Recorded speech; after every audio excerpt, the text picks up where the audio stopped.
Hello friends, welcome to the channel. 𝙑𝙤𝙀𝙬 channel സ്വാഗതം. എൻ്റെ പേര് അജയ്.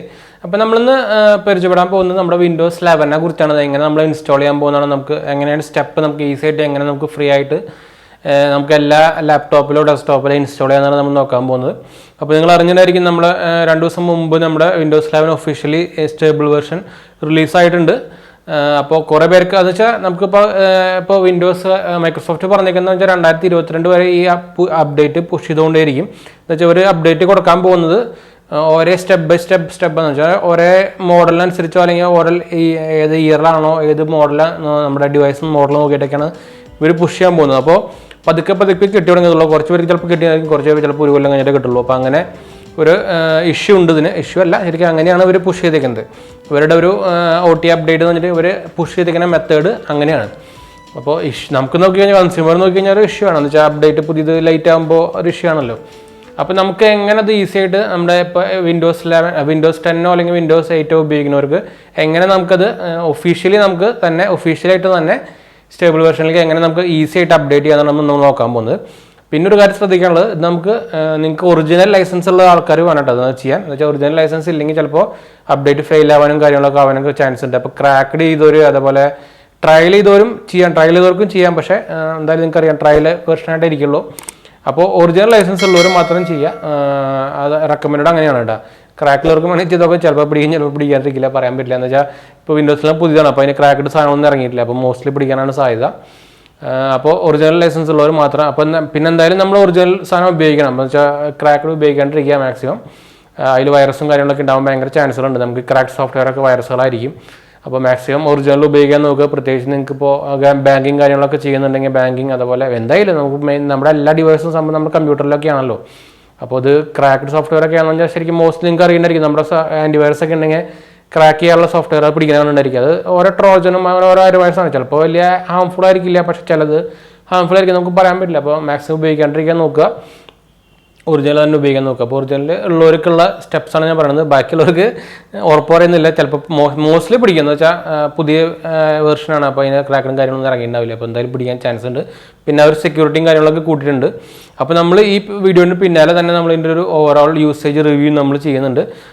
സെയിം ദിവസം തന്നെ നമുക്ക് വീഡിയോ വരും കേട്ടോ. അപ്പോൾ നമുക്ക് അതിൻ്റെ ഡീറ്റെയിൽസിലേക്ക് പോയാൽ അതിന് മുമ്പ് ചാനൽ പുതിയൊരു സബ്സ്ക്രൈബ് ചെയ്യാൻ, അതുപോലെ ബെല്ലൈക്കൺ പ്രസ് ചെയ്ത് നോട്ടിഫിക്കേഷൻ ആകാൻ മറക്കണ്ട. ഇൻസ്റ്റാഗ്രാം ഫേസ്ബുക്ക് ഫോളോ ചെയ്യാൻ മറക്കണ്ട. അതുപോലെ നമ്മുടെ ഗിവ് വീഡിയോ കാണാത്തൊരു പോയി കാണുക. 4 വീഡിയോ ഉണ്ട്, ഡിസ്ക്രിപ്ഷനിൽ ലിങ്ക് കൊടുത്തിട്ടുണ്ട്, കയറി ഫുൾ കാണുക. പാർട്ടിസിപ്പേറ്റ് ചെയ്യുന്ന സിമ്പിൾ സ്റ്റെപ്സ് ആണ്. നമ്മുടെ ചാനൽ സബ്സ്ക്രൈബ് ചെയ്യുക, നല്ലൊരു കമൻറ്റ് ചെയ്യുക, ലൈക്ക് അടിക്കുക. അതുപോലെ നിങ്ങളുടെ ഫേസ്ബുക്ക് ഫോളോ ചെയ്യാനും മറക്കണ്ട. അപ്പോൾ നമ്മൾ ഫേസ്ബുക്കിൽ ഒരു പേജ് തുടങ്ങിയിട്ടുണ്ട്, അതും ഫോളോ ചെയ്യാൻ മറക്കണ്ട.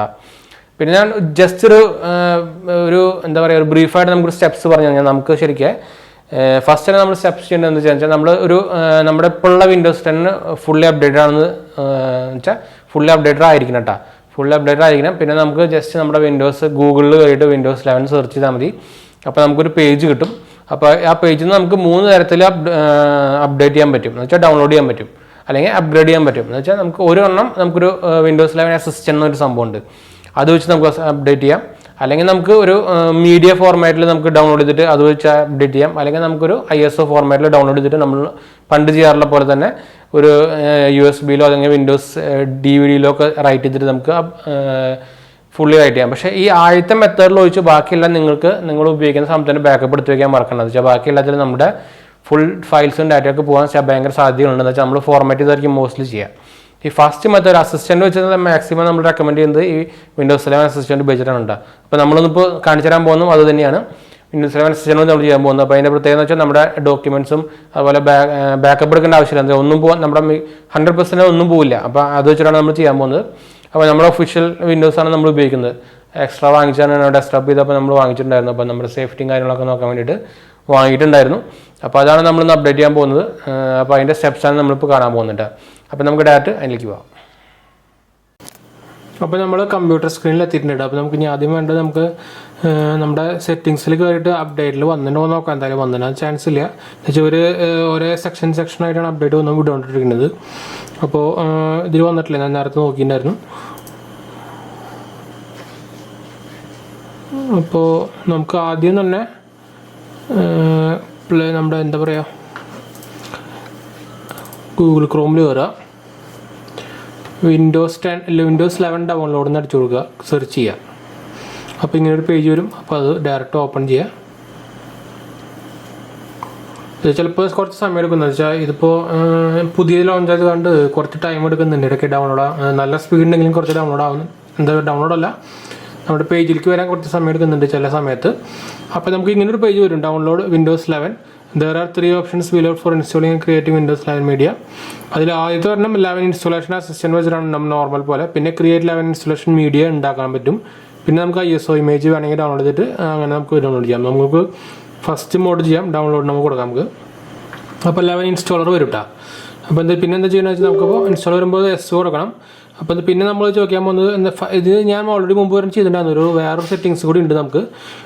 ഈ സംഭവം ഉണ്ടോ PC ഹെൽത്ത്. ഈ PC ഹെൽത്ത് ആപ്പ് നമുക്കിത് ഓപ്പൺ ചെയ്യുമ്പോൾ ഇങ്ങനൊരു പേജ് വരും. നമുക്ക് ഇൻസ്റ്റാൾ ചെയ്യണത്. ഇത് ഇൻസ്റ്റാൾ ചെയ്ത് കഴിഞ്ഞാൽ നമ്മുടെ PCയുടെ ഹെൽത്ത് നോക്കിയിട്ട് ഒരു ചെക്ക് നൗ കൊടുത്തിട്ട് ഇങ്ങനെ ടിക്ക് വന്നാൽ മാത്രമേ നമുക്ക് ഇൻസ്റ്റാൾ ചെയ്യാൻ പറ്റുള്ളൂ. അത് വേറെ കാര്യം. ഇപ്പോൾ ഞാൻ സൂം ചെയ്തൊന്ന് കാണിച്ചു തരാം. ഉണ്ടോ PC health Windows good news Windows 11 is free and coming soon. Check device specification for apps features that exceed എന്നൊക്കെ കൊടുത്തിട്ടുണ്ട്. നമുക്ക് ഈ ടിക്കിൽ ഈ എല്ലാ റിസൾട്ടും നമുക്ക് ടിക്കാണ് ഉണ്ട്. PC support, secure boot, TPM 2.0 നമുക്ക് എനേബിൾ ആയിരിക്കണം വിൻഡോസ് 11. അങ്ങനെ ഒരു ഫീച്ചർ ഉണ്ട്. അത് കുറഞ്ഞതിൽ നമുക്ക് ഡിസേബിൾ ആയിരിക്കാം. നമുക്ക് ബയോസ് കയറിയിട്ട് ഓൺ ആക്കാനൊക്കെ പറ്റും. അത് നിങ്ങളുടെ പ്രൊസർ അനുസരിച്ചിരിക്കും. AMD ആണെങ്കിൽ നിങ്ങൾക്ക് AMDയുടെ എന്താ പറയുക നമ്മുടെ AMDയുടെ ബയോസിൽ കയറി നമുക്ക് ഓൺ ആക്കാൻ പറ്റില്ല. പിന്നെ 4 GB മിനിമം വേണം റാമും, അതുപോലെ 64 GB മിനിമം സ്റ്റോറേജും വേണം. പിന്നെ 2 കോറിൻ്റെ മുകളിലുള്ള പ്രൊസസ്സറായിരിക്കണം. പിന്നെ ക്ലോക്ക് സ്പീഡ് 1 GHz അല്ലെങ്കിൽ മുകളിലായിരിക്കണം. അത്രേ ഉള്ളൂ. അത് നോർമലാണ്. മിക്കല്ല ഓൾമോസ്റ്റ് എല്ലാം സപ്പോർട്ട് ചെയ്യും. ഇത് ഞാൻ ഓൾറെഡി ചെയ്തിട്ടുണ്ടായിരുന്നു. അല്ലെങ്കിൽ നമുക്ക് ഫസ്റ്റ് സ്റ്റെപ്പ് ഇതാണ് വരിക. അപ്പോൾ ഞാൻ എന്തായാലും ഒന്ന് സൂം ഔട്ട് ചെയ്യാം. ഇപ്പോൾ ഇങ്ങനെ വരുമ്പോൾ നമുക്ക് അക്സെപ്റ്റ് ആൻഡ് ഇൻസ്റ്റാൾ അടിച്ച് കഴിഞ്ഞാൽ നമുക്കത് ഡൗൺലോഡും കാര്യങ്ങളും തുടങ്ങും. അപ്പോൾ 3 സ്റ്റെപ്പിൽ ഡൗൺലോഡ് ആയിക്കോളും. പക്ഷേ സമയം എടുക്കും. അത്യാവശ്യം നല്ല സമയം എടുക്കും. ഡൗൺലോഡ് ചെയ്യും, പിന്നെ വെരിഫൈ ചെയ്യും, പിന്നെയാണ് ഇൻസ്റ്റാൾ ആവുള്ളൂ. അപ്പോൾ അത്യാവശ്യം നല്ല ടൈം എടുക്കും. അപ്പോൾ നമുക്കത് എന്താ വെച്ചാൽ ഇപ്പോൾ നമ്മൾ ഇട്ടതാണ് ചിലപ്പോൾ ഒരു 3-4 മണിക്കൂറൊക്കെ എടുക്കാൻ ചാൻസുകളുണ്ട്. നമ്മുടെ ഡിപ്പെൻഡ്സ് ഓൺ നമ്മുടെ ഇപ്പോൾ PC പെർഫോമൻസ് ആണ്, അതുപോലെ നമ്മുടെ ഇൻ്റർനെറ്റിൻ്റെ സ്പീഡ് അനുസരിച്ചിട്ടാണ്. അപ്പോൾ നമ്മൾ ഇവിടെ വെച്ച് വീഡിയോ വൈൻഡപ്പ് ചെയ്യണം. വീഡിയോ ഇഷ്ടപ്പെടുക ഒരു ലൈക്ക്, ഷെയർ, സബ്സ്ക്രൈബ് ചെയ്യുക. ഇൻസ്റ്റാഗ്രാം, ഫേസ്ബുക്ക് ഫോളോ ചെയ്യുക. അതുപോലെ നമ്മുടെ ഗീവ് വീഡിയോ കാണാത്തവർ പോയി കാണുക, സപ്പോർട്ട് ചെയ്യുക, സബ്സ്ക്രൈബ് ചെയ്യുക, ഫ്രണ്ട്സിലേക്ക് ഷെയർ ചെയ്യാം കേട്ടോ. അപ്പോൾ ശരി ഫ്രണ്ട്സ്, അടുത്ത വീഡിയോയിൽ കാണാം. ബൈ.